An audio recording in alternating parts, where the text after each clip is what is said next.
Boy, what a day that I had. I experienced something, or I realized something very powerful today. I've been doing my rooting ritual for many months now, and it's really allowed me to connect to myself and release feelings that are uncomfortable and receive or be open to the feelings that I want to have. And today I did a 3-part or 4-part series to a podcast. We recorded back to back, and it took a little while. And I talked a lot about, because it was for the podcast Caretaker's Journey podcast. It'll be coming out in September. I'm super excited about it because it talks about a lot of the things that I work with my clients, working with that invisible grief, acknowledging the invisible grief, acknowledging the emotions that we get stuck. And so I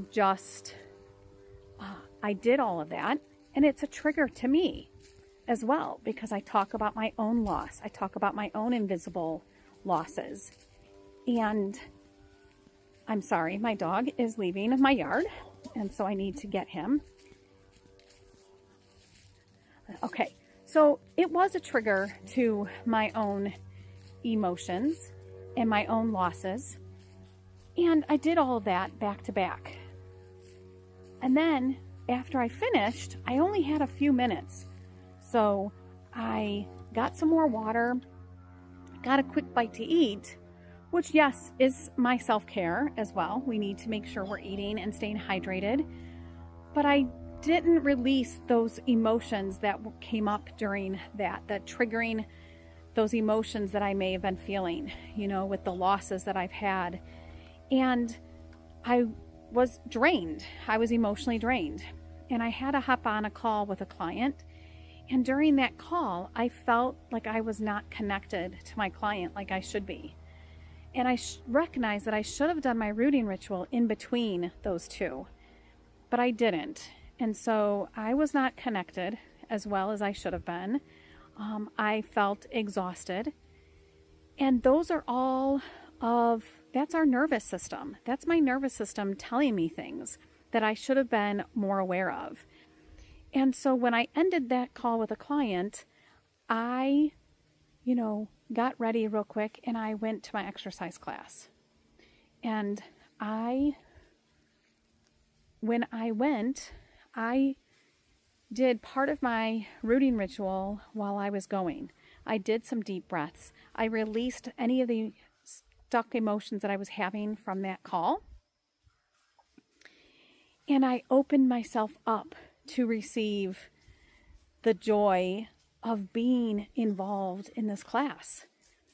And when I got to that class, it is a movement class with loud music. And so because I've done the work of releasing emotions and doing a lot of work around the thoughts that go around the invisible griefs and all the other thoughts that I have, I was able to release those thoughts too during my drive. And so my mind was already getting regulated. And so I was able to regulate my nervous system pretty quickly with that movement. Because if our nervous system, a lot of times what happens when women don't do both the thought work and the physical nervous system regulation, if you don't do them together, your nervous system stays stuck and says that receiving joy is unsafe. And so it stays in that heightened position. But because I've been able to do my work around this, I was able to release the beliefs, release any stuck negative, lower feelings, and receive that joy. So when I came out of that class, I was feeling awesome. I felt, open. I came out, the sun hit my face. I was already smiling, so that sun hit my face and I felt even more joy. I felt that my smile widened.